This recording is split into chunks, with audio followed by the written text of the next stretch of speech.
I did not raise my voice. I did not slam a single door. I just stood there in the hallway of my own house, looking at my wife of 38 years on her hands and knees, scrubbing a floor that I paid for, while music played in the next room and laughter drifted through the walls like it belonged to somebody else's life. And in that moment, something shifted in me. Not rage, something quieter than rage, something that doesn't shake, it calculates. My name is Raymond Earl Whitfield. I am 64 years old. I spent 31 years as a cardiothoracic surgeon at Emory University Hospital in Atlanta, Georgia. I have held a man's heart in my hands and kept it beating. I have delivered news that broke families in two. I know how to stay still when everything inside you is moving. My wife's name is Dorothy. Most people call her Dot. I call her the woman who kept every version of me, the broke medical student, the arrogant young resident, the man who thought success meant never needing to sit down. She is the reason I know how to be soft. She raised our son, Marcus, in a house full of love and structure and faith and good food, while I was at the hospital at 4 a.m, learning how to save strangers. Dot never complained. She just built our home the way she did everything quietly, completely, with her whole heart. Marcus is our only child. He is 37 now. He is a project manager at a construction firm in Decatur. He is tall like me, talks like me, carries himself like me. I used to think that meant he had my values too. I was wrong about that, and that is something I will carry with me for the rest of my life. He married a woman named Celeste 6 years ago. The wedding was beautiful. We paid for most of it. Dot cried at the altar, happy tears, the kind that leave mascara tracks and don't embarrass anyone. I welcomed Celeste into our family with both hands open. I meant it. I am not a man who gives halfway. 3 years ago, Celeste's lease expired on the apartment she and Marcus had been renting in Buckhead. They were between situations, Marcus said. There was a deal on a condo they wanted, but the closing date was pushed back. Just temporary, he said. Could they stay with us for a few months? We have a 4-bedroom house in a quiet neighborhood in Stone Mountain. Dot and I are 2 people in a house built for more.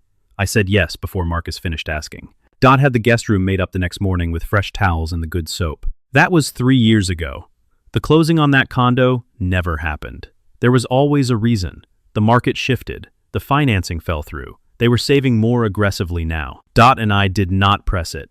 You don't press your child. You trust. You give space. You tell yourself they are getting on their feet, and that patience is a form of love. What I did not see, what I could not have imagined, because nothing in my life had prepared me to imagine, it was what was happening inside my own house while I was living inside it. It started, slowly, the way rot always starts. You don't smell it at first. Celeste began making requests, small ones at the beginning. Could Dot make her preferred coffee in the mornings, the kind that had to be pressed a specific way? Dot did it, because Dot is gracious. Could Dot pick up a few extra things from the store, since she was going anyway? Dot did it, because she was going anyway. Could Dot have dinner ready a little earlier, since Celeste had early calls for work?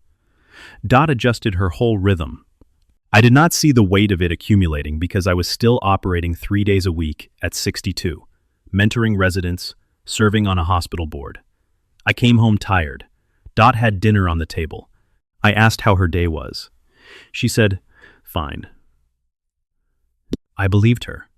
Later, much later, she would tell me that she did not want to be a burden, that she thought it would pass, that she kept thinking Marcus would step in and correct it. She kept waiting for her son to see her.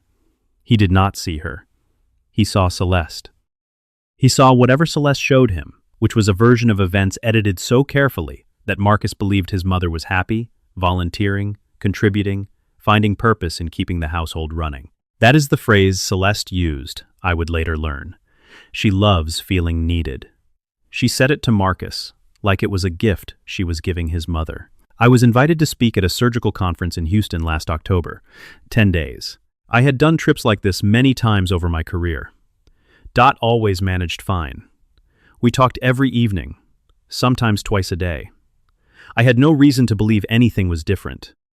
On the 3rd day of that trip, Dot's calls started going to a single ring and then silence. I assumed she was busy. I texted. The replies came back short, unlike her. Dot writes long texts. She uses punctuation. She sends me emojis of flowers and coffee cups. The texts I was getting back were 3 words. 4 words. I'm fine, Ray. Don't worry. Call you later. She never called later. I told myself she was tired. I told myself I was being anxious. I had a keynote to deliver, and panels to sit on, and colleagues to see. I delivered the keynote. I smiled at the dinners. And at 2 a.m. in my hotel room in Houston, I lay awake listening to my own heartbeat and understanding. In that way, that a man who has spent a lifetime reading the body learns to read his own, something was wrong. I changed my flight. I did not call ahead. I did not tell Marcus. I did not tell Celeste.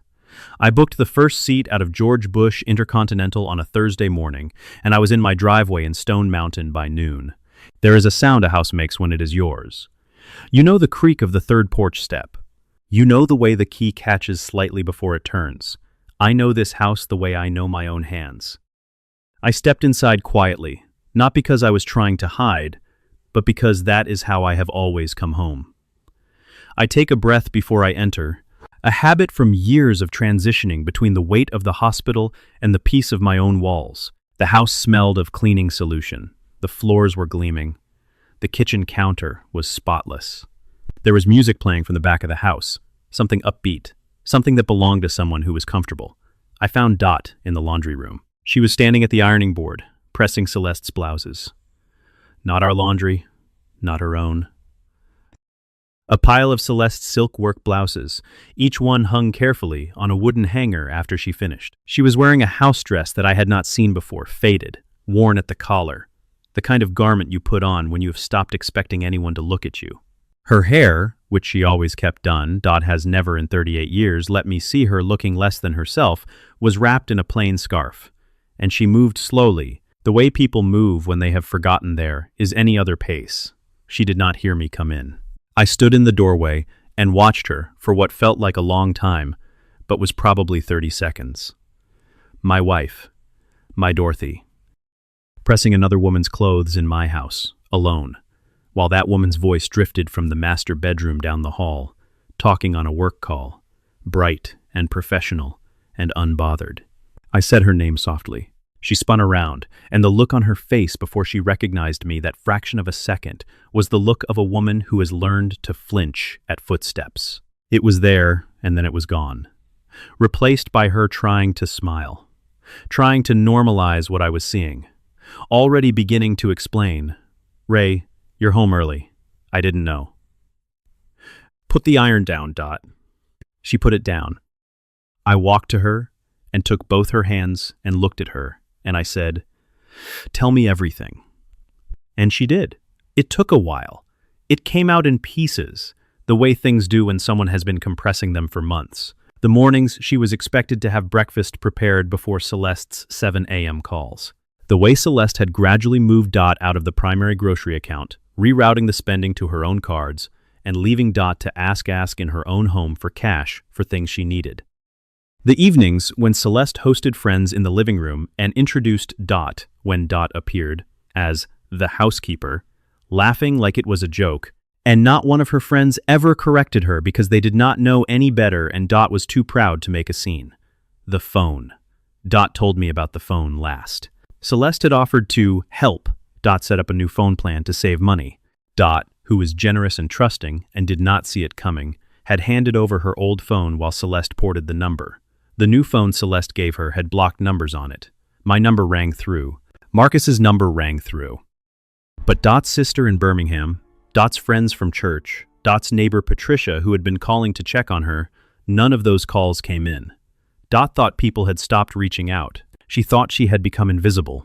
She had been isolated inside my house, inside her own life, with the lights still on and the floors still clean, so that from the outside, everything looked the way it always had.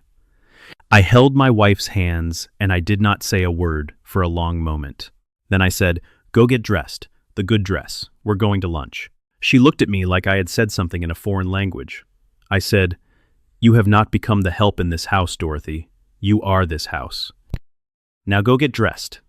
She went upstairs. I stood in the hallway. Celeste came out of the bedroom at some point during that time, still on her call, and when she saw me, she stopped mid-sentence. There was a beat, that particular beat, of a person whose calculations are suddenly, unexpectedly, interrupted. She lowered the phone. She said, "Raymond, I didn't know you were coming home." I said, "I know." She waited for more. I did not give her more.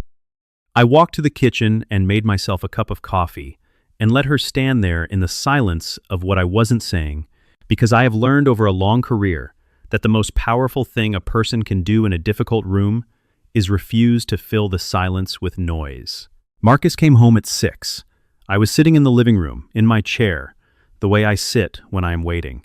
He saw me, and his face opened up, genuinely glad, the way it does when he has not expected me. Then he read the room. He looked at Dot, who was sitting across from me, dressed, composed, her hands folded in her lap. He looked at Celeste, who was in the kitchen, making herself busy with something that did not need doing. He said, "Dad, when did you get back?" I said, "Sit down, Marcus." He sat down. What followed was not a screaming match. There were no thrown dishes, no broken things. I am not that kind of man, and this was not that kind of moment. I laid out what I knew, in plain, specific language, the way I have delivered hard diagnoses to patients for 30 years. No cruelty, no performance. Just facts, delivered clearly, because clarity is the only thing that cannot be argued with. I watched Marcus's face move through denial, and then a particular stillness that told me he had known more than he had admitted to himself. That stillness cost him something. I saw it happen. Celeste, from the kitchen doorway, began to offer context. She began sentences that started with, "to be fair," and Dot was always saying she wanted to. And I turned and looked at her, just looked, and she stopped. I said, "I'm not talking to you right now, Celeste. I'll get to you." I turned back to my son, and I said, "Your mother has been alone in this house for 3 years, Marcus. Not alone the way people are alone when they need some quiet. Alone the way people are when no one is watching out for them. In my house. Under your watch. While you were sleeping down the hall." He tried to speak. I raised one hand, not sharply, just enough. "I'm not done." I told him what I had decided. Quietly, in the same tone I had been using the whole time, because a decision doesn't need a raised voice to be real. I told them they had 30 days to find housing, that the arrangement we had called temporary 3 years ago was now permanently over. I told them that the secondary card connected to my account, which Celeste had been using as though it were her own, would be deactivated in the morning. I told Celeste specifically, looking directly at her, that the phone she had given my wife would be returned, and that my wife's original number would be restored, and that the contacts she had curated out of Dot's life would be uncurated. I said, "You turned my wife into a ghost inside her own home. I want you to understand that I understand exactly what you did. I'm not confused about it. I'm not going to argue about it. I'm just ending it." Celeste began to cry. It was the kind of crying that is also an argument, the kind that wants to change the emotional temperature of the room. I looked at her with the same face I use when I am waiting for a reading to stabilize. Steady, patient, unmoved. Marcus put his head in his hands. I said, "Marcus, I love you. I will love you until I am in the ground. But I need you to understand that what happened to your mother happened because you allowed it to, not because you're evil. Because you chose comfort over clear eyes, and that is something you are going to have to reckon with on your own. I can't do that reckoning for you." He looked up. His eyes were wet. He said, "Dad, I'm sorry." I said, "Tell your mother." He turned to Dot. What passed between them, I will leave between them. A mother and a son have a language that a father stands outside of, and that is right. I watched Dot's face while Marcus spoke to her, and I watched the way she reached out and touched his arm, because that is who she is. She will love him through anything.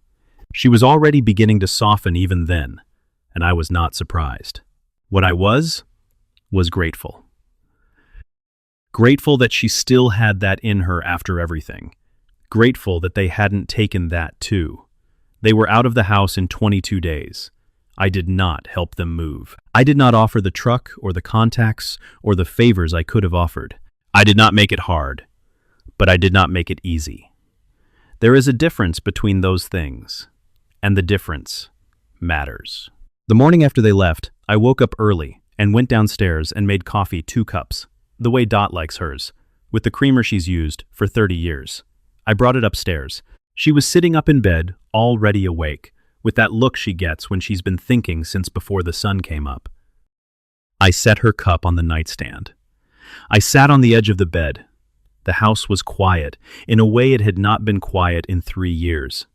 Not empty, just ours again. She looked at the cup, and then at me, and she said, "Do you think he'll be all right?" And that is Dorothy. That is my wife. Her first full morning of freedom in 3 years, and her first thought is her son. I said, "He's going to have to decide to be." She nodded. She picked up the cup. She said, "This is good coffee." I said, "I've had 38 years of practice." She laughed. Not big, just small and real, the kind that lives in the chest. I had not heard her laugh like that in longer than I could name, and I sat there and let it land. I want to say something directly to you, if you're watching this, and you know this story from the inside, not as a viewer, but as someone living it. Maybe you're the parent. Maybe you're watching your own mother and wondering why nobody else can see what you're seeing. Maybe you are the person in the house dress, ironing somebody else's blouses, telling yourself, "It's fine, it will pass, you don't want to make trouble." Hear me. You are not making trouble by requiring dignity. You are not a burden because you need to be treated like a human being in your own home. Staying quiet to keep the peace does not keep the peace. It just moves the cost of the disruption from the surface into your body, into your joints and your sleep and the way you hold your shoulders. I am a physician. I have seen that bill come due in rooms that didn't have to look the way they looked. Don't let it get there. And if you are the adult child in this, if somewhere in this story you felt a recognition that made you uncomfortable, I am not here to shame you. I am here to tell you that it is not too late to see clearly. It is not too late to stand between the person who loves you most and the thing that's hurting them. But you have to choose to see it. Nobody can make that choice for you. The physician in me knows how bodies fail. They don't usually fail all at once. They wear down by degrees, quietly, in ways that don't show up on the surface until the damage is already deep. Love works the same way. And so does its opposite. Marcus and Celeste rented an apartment in East Point. Marcus calls on Sundays now. The calls are shorter than they used to be and more honest than they have ever been. We are finding our way back to something I don't know yet, what it will look like when we get there, but I believe we are moving toward it. Dot believes it too. She told me so. And Dorothy Whitfield has never been wrong about her son. Celeste has not called. I have not waited for her to. Last month, Dot's friend Patricia came over for the first time in years. They sat in the front room for 4 hours, talking and laughing and eating the sweet potato pie Dot made from her mother's recipe. I stayed out of their way, which is what you do when 2 women who have missed each other finally get a room to themselves. At some point I walked past the doorway, and Dot caught my eye, and she smiled at me. Not the careful smile, not the managing smile, the real one. The one from 38 years ago across a hospital cafeteria, when she was a nursing student, and I was a second-year resident, who thought he was more impressive than he was. And she looked at me like she saw straight through the performance to whatever was actually there and decided it was worth her time anyway. That woman chose me. Every day for 38 years, she has chosen to be in this life with me. What was done to her in this house was not just a wrong against her, it was a wrong against everything she built, everything she gave, every quiet sacrifice that nobody cataloged because she never asked for credit. I cataloged it. I see every bit of it. I always have. I walked back to my office and sat down at my desk, and I thought about what it means to protect something.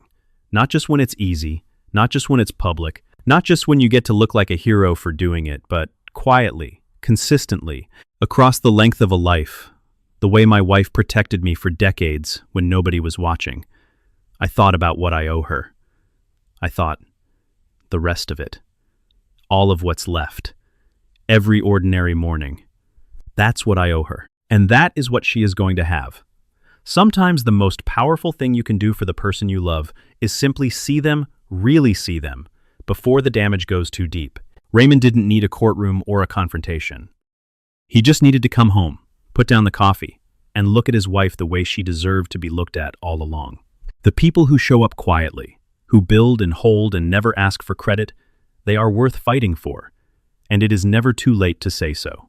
A small note for you, this story was created and fictionalized by AI, crafted to bring you a moment of meaningful entertainment while leaving behind something worth carrying. A quiet reminder to see the ones who love you before life asks you to.